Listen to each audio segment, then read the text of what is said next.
శిక్ష అనుభవించడం కూడా ఖాయం. సార్, గత 10 ఏళ్లలో మీరు చేసిరని కాంగ్రెస్ వాళ్ళు, ఇప్పుడు కాంగ్రెస్ చేసిరని మీరు పొలిటికల్ వెండట కోసం మాట్లాడుతున్నారు. కానీ అసలు ప్రజలకు ఇదంతా అవసరం అవుతుంది. ప్రజలకే ఎక్కువ అవసరం. ఇట్లా తప్పు చేసిన వాళ్ళను శిక్షించాలనే కోరిక ప్రజలకే ఉంటుంది. 10 ఏళ్ళుగా మేము చేసుడు మీరు చేసుడు కాదు. బీఆర్ఎస్ పార్టీ పుట్టకముందే ఈ చట్టం వచ్చింది. బీఆర్ఎస్ పార్టీ పుట్టకముందే ఈ చట్టం వచ్చింది అంటే దాని అర్థమైంది అంతకంటే ఎప్పటి నుంచో ఉన్నవి ఇటువంటివి అని కదా. మొదలుపెట్టిందే కాంగ్రెస్ పార్టీ మార్చడాలని జనతా పార్టీని కూలగొట్టి పార్టీ మార్పిచ్చి జనతా పార్టీని కూలగొట్టి చరణ్ సింగ్ గారిని తీసుకోవడం మొదలుపెట్టిన కానించి ఇప్పటి వరకు భారతదేశ చరిత్రలో అత్యంత ఎక్కువ పార్టీ ఫిరాయింపులను ప్రోత్సహించింది కాంగ్రెస్ పార్టీ.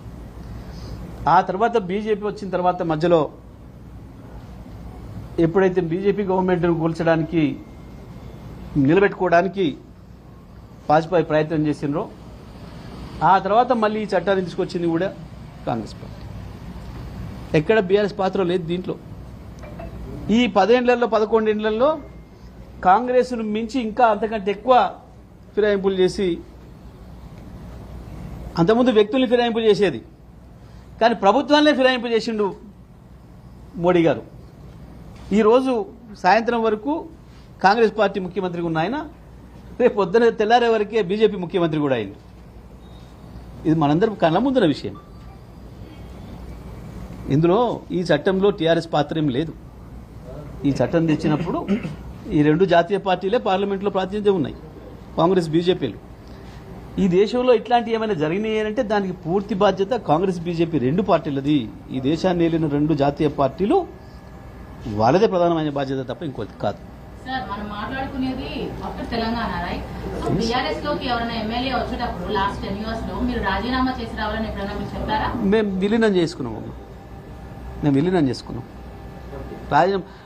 విలీనానికి సరిపోయే సంఖ్యలో అయినంత మంది వరకు మేము తీసుకోలే వాళ్ళని. విలీనం సరిపోయే పద్ధతుల్లో ఇప్పుడు వీళ్ళు తెచ్చిన చట్టం ఏదైతే ఉందో ఆ చట్టం అనుమతించిన మేరకే మేము పనిచేస్తాం. కేటీఆర్ తిరుగుతున్నటువంటి కార్ల వంటి కూడా ఒక స్కామర్ తీసుకొచ్చిన కార్లు, ట్యాక్స్ ఎగ్గొట్టి కొన్న కార్లు అని బండి సంజయ్ ఎక్కడ కొన్నాడో మేము కూడా గానే కొన్నాం. వాళ్ళందరూ ఎడగొంటారు, మేము కూడా గానే కొంటున్నాం. గంతే.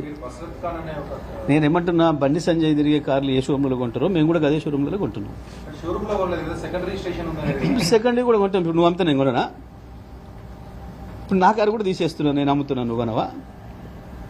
సింపుల్. దానికి ఏముంది? ఒక కారు ఎవరు కొనుక్కోవడం కూడా అమ్ముకోవడానికి సహజమైన విషయం. దానికి పెద్ద ఇదా? ఈ బండి సంజయ్ హోంమంత్రి కూడా పెద్ద కనిపెట్టింది ఇదా? వాస్కోడ్ గామా లేక కొలంబస్ లెక్క గత చిల్లర మాటలు, చిల్లర వేషాలు. కృష్ణా నీటిలో వాటా కోరుకోవడానికి కేసీఆర్ ఏజెన్సీ కారణమని మంత్రి ఉత్తమ్ కొన్ని సందర్భాల్లో ప్రజలు అంటుంటే నేను కూడా నిజమో కాదనుకునేది. కానీ ఉత్తమ్కు బుర్ర ఇక్కడ లేదు, ఇంకెక్కడో ఉందని అంటుంటారు కొంతమంది. అది నిజమే అనిపిస్తుంది కొన్ని సందర్భాల్లో. ఎందుకంటే 511 ఆంధ్రప్రదేశ్కి 299 తెలంగాణకు కేటాయిస్తూ జీవో ఇచ్చింది కాంగ్రెస్ ప్రభుత్వంలోనా మా ప్రభుత్వంలోనా? దాని మీద నిలబడతాడు ఉత్తమ్? 2014 ముందే ఆ జీవో ఇచ్చిండ్రు, అది నిర్ణయం చేసింది కాంగ్రెస్ పార్టీ ప్రభుత్వమే, ఇక్కడ రాష్ట్రంలో వాళ్ళ కేంద్రంలో ఉందని నేను అంటున్నా. ఈ విషయంలో ఏమైనా తేడా ఉంటే నేను దేనికైనా సిద్ధంగా ఉన్నా. ఉత్తమ్ సిద్ధమా? మాట్లాడతాడా? వస్తాడా? తెలంగాణలో తెలంగాణ ప్రభుత్వం ఏర్పడక ముందే, కేసీఆర్ ప్రభుత్వం ఏర్పడక ముందే మీ కాంగ్రెస్ పార్టీ చేసిన దుర్మార్గం వల్లనే అది జరిగింది. ఈ విషయంలో సీఎం రేవంత్ రెడ్డి కూడా గత 10 ఏళ్లు హరీష్ రావు, కేసీఆర్ సంతకం పెట్టి మరణ శాసనం రాశారు కృష్ణా జిల్లాల విషయంలో. నేను ఒక మాట అడుగుతున్నా, డేట్లు తారీఖులు పెట్టుకొని కూర్చుందాం ప్రజల సమక్షంలో, చెప్పు దెబ్బలకు సిద్ధమా అంటున్నా. నువ్వు ఉత్తమ్ కుమార్ రెడ్డి అయినా, నీ ముఖ్యమంత్రి రేవంత్ రెడ్డి అయినా మేము సిద్ధంగా ఉన్నాం. చెప్పు దెబ్బలకు సిద్ధంగా ఉన్నాం. మీరు సిద్ధమేనా? కాంగ్రెస్ పార్టీ ప్రభుత్వంలోనే ఇది జరిగింది, యూపీఏతోనే ఇది జరిగింది, రీఆర్గనైజేషన్ యాక్ట్ వచ్చినప్పుడే ఇది జరిగింది అని నేను అంటున్నా.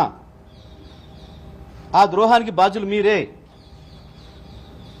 తెలంగాణకు జరిగిన ప్రతి నష్టానికి, తెలంగాణలో చనిపోయిన ప్రతి అమరవీరుడి సావుకు కారణం మీరే, కాంగ్రెస్ పార్టీనే. ఉన్న తెలంగాణను తీసుకుపోయి ఆంధ్రప్రదేశ్లో కలుపుతున్న నాడే వ్యతిరేకించినప్పుడు 4 కాల్చి చంపిన పాపం మీ కాంగ్రెస్దే. ఆ తర్వాత 69లో రాష్ట్రం కావాలన్నప్పుడు 400 మంది చెప్పిన పాపం మీదే. ఆ తర్వాత 2004లో పొత్తు పెట్టుకొని ఇవ్వకుండా సతాయించి ఆఖరికి కేసీఆర్ దీక్ష తర్వాత ఇచ్చినాక కూడా మళ్ళీ ఇచ్చిన ప్రకటన వెనుకకు తీసుకొని ఆంధ్రాలో కృత్రిమ ఉద్యమాన్ని సృష్టించి ఇక్కడ కూడా 400-500 మంది పిల్లలు మళ్ళీ చనిపోవడానికి కారణం కూడా మీ కాంగ్రెసే. నీళ్ల విషయంలో జరిగిన ద్రోహమైనా, నిధుల విషయంలో జరిగిన ద్రోహమైనా, ఉద్యోగాల విషయంలో జరిగిన ద్రోహమైనా వీటన్నిటికీ కారణం కాంగ్రెస్ పార్టీనే తప్ప ఇంకొకరు కూడా కాదు. ఇవాళ నేను దాని మీద నిలబడున్నా. 299 తెలంగాణ కేటాయిస్తూ జీవో ఇచ్చింది కాంగ్రెస్ పార్టీ ప్రభుత్వమే ఆనాడు. దాని మీద ముఖ్యమంత్రి మాట్లాడినా, ఉత్తమ్ మాట్లాడినా ఈ తప్పుడు మాటలతో ఇంకా ప్రజల్ని మభ్యపెడతామని అనుకుంటే మీ మూర్ఖత్వం. దాని మీద మేము ఏ చర్చకైనా సిద్ధం, ఏ శిక్షకైనా సిద్ధంగా ఉన్నాం. నేను ఇప్పుడు ఒక మాట అన్నా, చెప్పు దెబ్బకు కూడా సిద్ధంగా ఉన్నాం అనే మాట మీరు ఇక్కడ చర్చ పెడతారా, అమరవీల స్తూపం కాడ పెడతారా, మేము సిద్ధంగా ఉన్నాం. కృష్ణా గోదావరి జలాల్లో ద్రోహం చేసింది మీరు.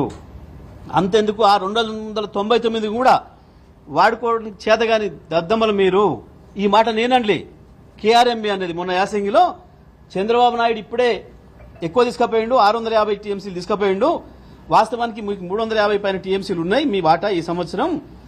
మీరు 220 వాడుకున్నారు, మిగతా వాడుకోండి తెలివిలేని సోయలేని సన్నాసులారా అని చెప్పి కేఆర్ఎంబి ఉత్తరం రాసింది. ఇదే ఉత్తమ్ కుమార్కి, ఇదే రేవంత్ రెడ్డికి. అయినా సోయి లేకుండా వండినరు. ఇవాళ ఇప్పుడు కూడా ఒకవైపు అలమట్టి ఎత్తు పెంచాలని వాళ్ళు ప్రయత్నం చేస్తుంటే ఇప్పటివరకు సోయి లేదు. ముందు మేం మాట్లాడిన తర్వాత నిన్న ఉత్తమ్ కుమార్ రెడ్డి పోయి అక్కడెక్కడో ఊర్లో పల్లెటూరులో మాట్లాడొచ్చిండు. మాట్లాడుతూ మళ్ళీ అబద్ధాలు ఉల్లవేస్తున్నాడు. ఇవే తెలివి తక్కువ మాటలు మాట్లాడుతున్నాడు. ఒకవైపు బనకచెర్ల విషయంలో అదే ద్రోహం తెలంగాణకి కాంగ్రెస్ పార్టీతోని, కృష్ణ విషయంలో అదే ద్రోహము. ఆనాడు కేంద్రం చేతిలోకి తీసుకుంటుంది అని మాట్లాడితే కూడా ఇట్లనే మొదలు అబద్ధాలు ఆడినరు. కేసీఆర్ ఇచ్చిపోయిండు అని చెప్పిండ్రు.